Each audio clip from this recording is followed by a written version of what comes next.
Hello, welcome to the Decklist video. Big changes since the last thing I posted. I normally played quite an arcane heavy list. I was really big on playing either Flare Snapback and leaning hard onto sort of using Verdance's two combos. That being using Tree for some really bomb turns, and also for using her rampant growth combo.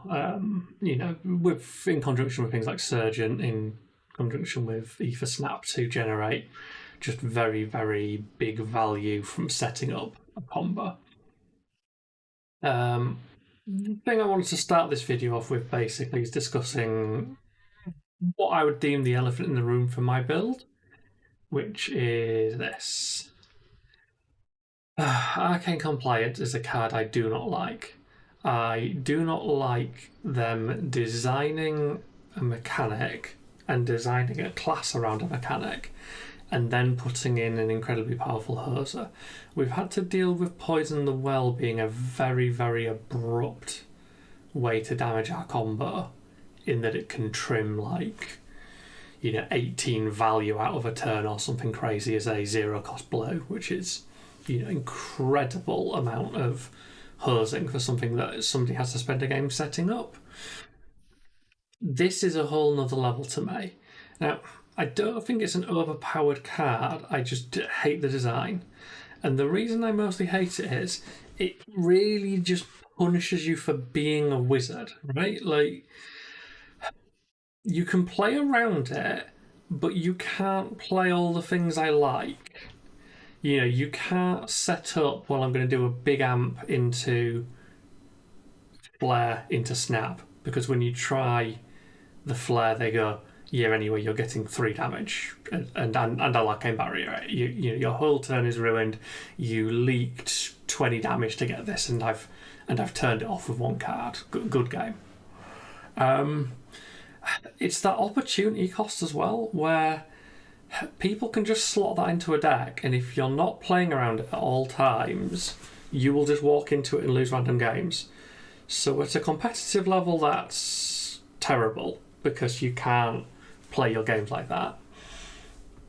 At a local casual level, I would say it's even more terrible, because let's say you play in a meta with maybe 12 people in it, and they know that there is a wizard player coming every week. Why would they not just slap 2 of those into every single deck and go, well, sucks to be you? So, that's a brief rundown of what I do not like about this card. And, moving into that, you're going to see a very different deck build than what I've been playing previously, because I don't think my previous deck was playable anymore. Without basically just rolling the dice on whether people are running this, which sucks. So, here's the new deck list. I'm playing Moon, and I don't like it. This sounds really silly, but I want to get that out there. This deck is pretty solid. I'm pulling pretty good win rates out of it again already. It's had some new toys and they have helped it, but I do find it way less interesting than my previous Verdance build, and that makes me personally sad. So, I really want to sort of get that out there at the start of this video before I kind of launch through the deck list and kind of start explaining things. But, very much a case of me going, well, it's a new era where I can't gamble on arcane damage anymore. It's just got to be, I would say, just got to be a finish, if we're being honest. So what we've gone with is Waning Moon, which I do use occasionally during the game for chip. It's a good way of converting certain hands, like pulsing ether with a blue will get you 6 damage. So, I'm not to say that it never gets any use, but it gets very minimal use during the game. I have played a lot of games where I have activated it exactly once, which is to kill someone. which feels weird for your weapon, right? I have this weapon and I literally just use it because it says your opponent starts on 37 life. You know, I like wizards because they're exciting, and I'm not sure this is delivering it. What it is delivering is consistency. So we're going to sort of jump around a bit here because we started talking with Moon. I have 2 main deck burn bears. I don't run the third in the main. The third is in my inventory. They are the finisher to a large degree. I'll use them when I can, but they are my ideal, draw this on the last turn of the game and make it the last turn of the game. Because, Burn Bear into Waning Moon is a 9 damage poke into a lot of aggro decks. There's nothing they can do. They're not running enough Arcane Barrier that it matters.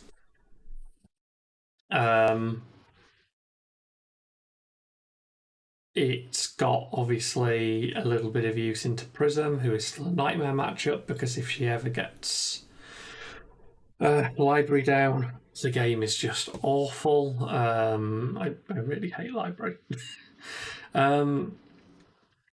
I've moved on to Kadaavver's Tilling, which I think an awful lot of Verdance people did. I took a quick look the other day at what I think Margin Bay was playing at a big event over the weekend, and he's got a lot of overlap with my deck. A lot.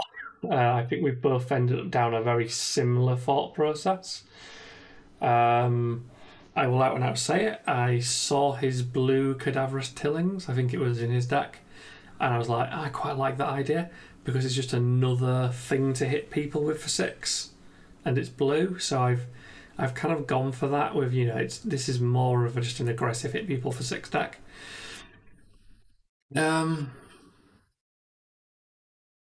Because of the space opened up by taking out the Ether Flare combo stuff. We've gained room for basically the big Kadaavver's pile and getting a bit more blue into the deck. I've always wanted the deck to be more blue, and it's just gained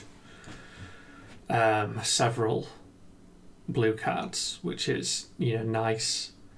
They're all Earth, although amusingly, the reason I was always trying to get more blue Earth was to play Tree, which is gone. And this is part of the whole Waning Moon thing. Because you can't rely on doing big bomb tree combos, Tree's value plays in this deck are kind of gone. Like, I argued so many times with people, Tree generates about 12 value off 2 cards because you go Tree, Surgent Ethertide, spell, and then next turn you go Surgent Ethertide, spell, and that Tree has done, effectively 12 points of amping. That was its big power. And when you are getting like 3 off it, maybe 6, it becomes a crap card, basically. I'd rather run Channel Mount Heroic and see if I can get some damage off the Lightning Strike at this point. And I don't want to do either, by the way, just want to be clear. I think both of those cards aren't really doing it right now. There's just not enough Arcane in the deck. And this kind of leads to the next thing where the Destructive Ethertides are gone, the Mind Warps are gone. I have lost 12 Arcane cards from my deck off the back of these changes because without regular AMP access, they all start becoming shonky. Just not efficient and possibly a liability. To fill the void, Enlightened Strikes come in. It's massive with Gravy being everywhere because it lets you swing twice in a turn. Honestly, being tempted to cram Scar for a Scar back in. On that same basis, just because clearing minions is super, super important. It's definitely on the maybe list still at the moment, and it can do things into Prism sometimes. You got your standard felling package, Plows in here. A lot of these cards aren't surprising. There's 8 good D-Reacts. I didn't go for 3 copies of Sink Below because I just felt it was too many. My yellow root bounds left because with the 5 tillings in, I didn't feel like I needed them anymore, which is a good thing, to be honest, because they weren't good. They just said decompose. So, we've got a lot of good value hits to basically, we're basically playing Bullander here, right? Just swing for 8. This is one that I'm not entirely certain on, but has been playing good dividends. So the sigils left the deck to become red fruits. This was partly to see if it would give me more prism game, and it's also because there's points where you've got a sigil and you're going, well, actually, I would love to just hit you for 7 in the face, and these have the added advantage that they are an earth card, so they're helping with the decompose again. It could go either way with it. I will be doing more testing. There's only so many games in a day I can get in. They might go back to sigil. Sigil might try and creep into the board as maybe a 2 of to help with combo turns, because it does generate a good chunk of extra value. And it does have the advantage that it can sit in Arsenal. A lot of my combo setup is about drawing a sigil and just banking it. It does 2 things really, really well. It baits Command and Conquers, because it just sits in your Arsenal till they try and Command and Conquer you, and then you just play it. On the assumption that they're going to hit. And, it's just baited out a card that's looking for rampant growths. And this other thing is that because of the fact that you don't want to Arsenal your rampant growth when you're trying to combo people in slower matchups, it's a really good safe card to go live in your Arsenal. So for that reason, I do miss it. But on the other hand, having a card that blocks is actually, this 2 block is quite valuable, surprisingly, compared to 0 block.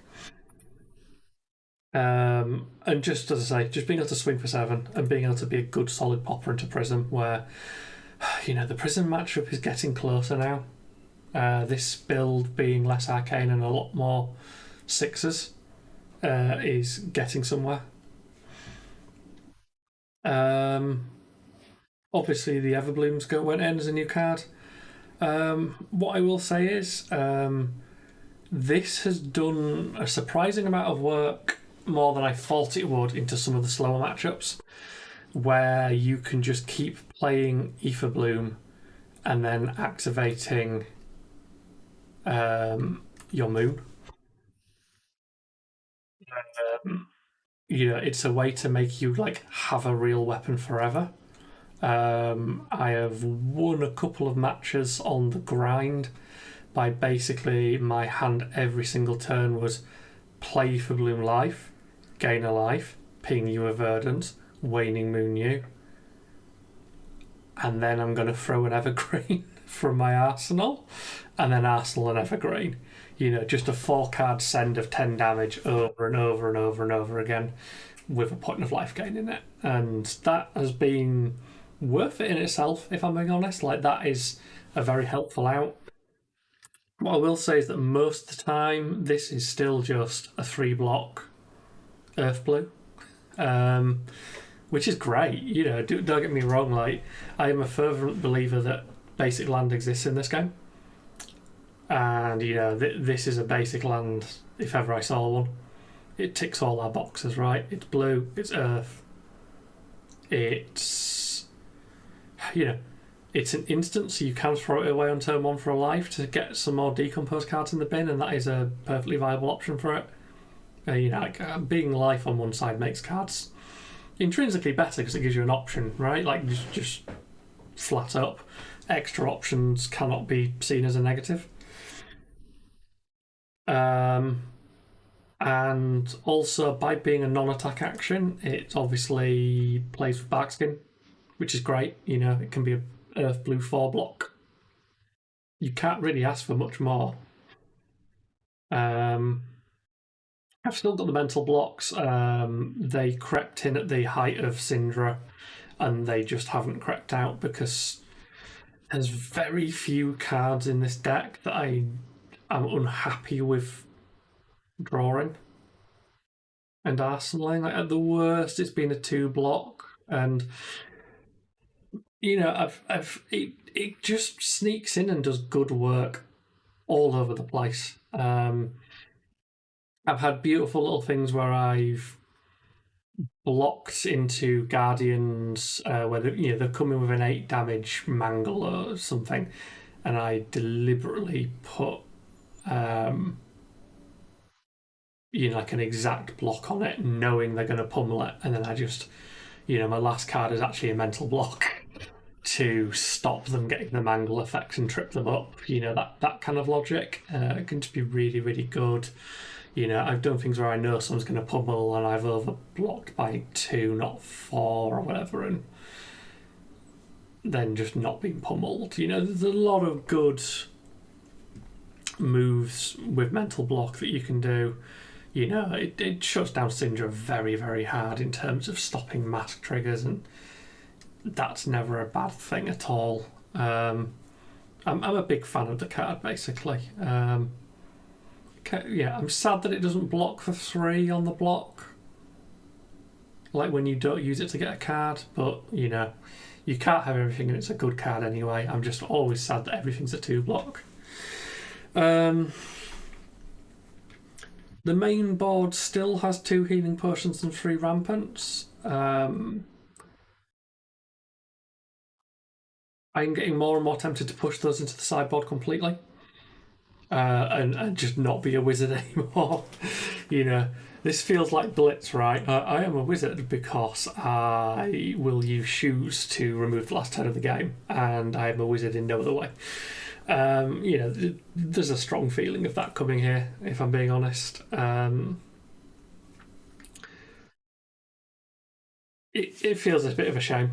I won't keep beating that drum, but it feels a little bit sad to me that I'm so low on Arcane now, and that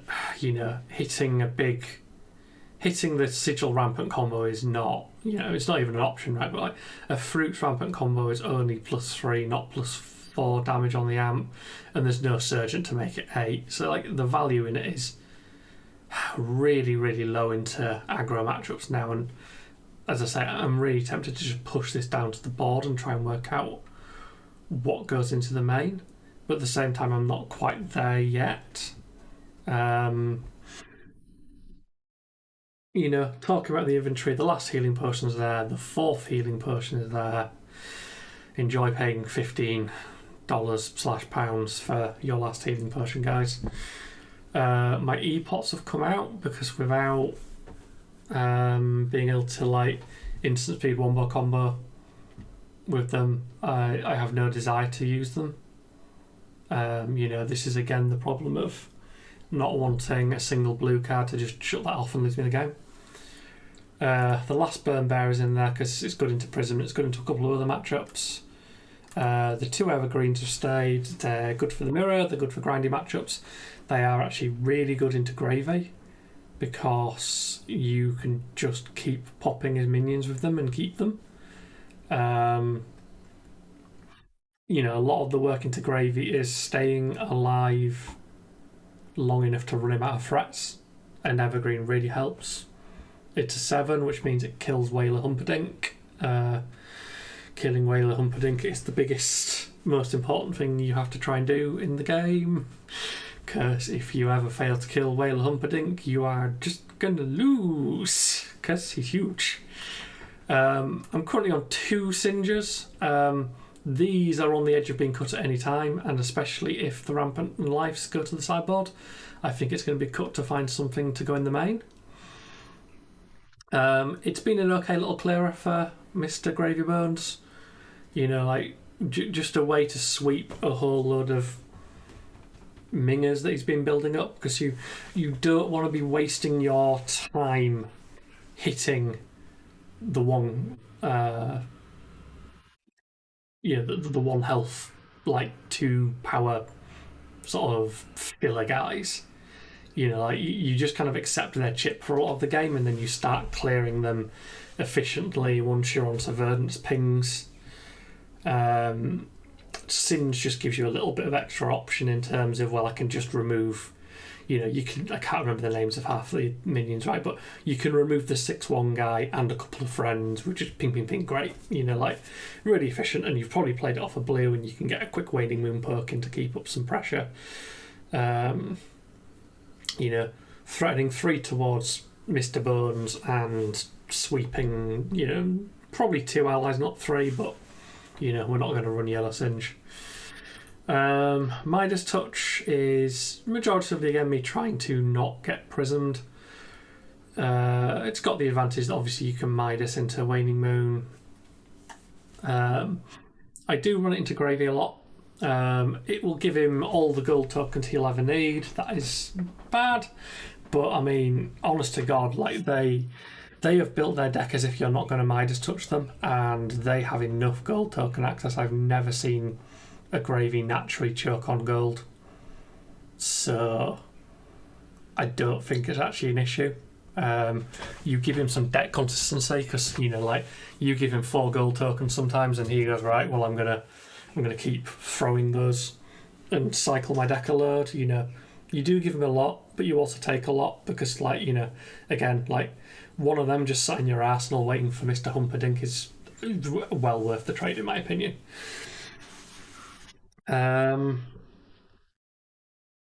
Constella's still lives in there because it's just good. A little bit less good now that we're not doing, you know, full combo, but still good. You know, it still lets you get some free Waning Moon plays here and there. Though I'd be a lot more tempted now to finally go Metacarpus into Florian rather than Constella's. Way more tempted to do that. I used to advocate for doing this because of the way my deck played, where, you know, getting a free mana potion was really, really good. And now, you know, less important, basically. I think that really covers a lot of this. I don't think there's anything particularly surprising in the build now. It is just good stuff. And it is, as I say, it looks a lot like I think what Margin was playing. I say that the red fruits, I think, are a point of sort of personal contention. I think the positioning of the rampants in the main is very tentative right now, and I'm not sure on these Singers. Summer's Fall is yet again more Prism respect. You just have to have a way to tuck their auras. I nearly had blue Summer's Fall in where these card tillings were. More to the point, I used to. But I've gone over to these because I like the ability to swing for 6 with them. It's nice to be able to actually do a fairly good pressure hit off a blue. Yeah, I think that's pretty much it for the list. If you have any questions about, you know, what this build's about, why certain cards are in there, why they're not in there, just hit me up in the comments. I'm happy to chat about it. Hopefully that's helpful to someone. And I'll see you in the next video.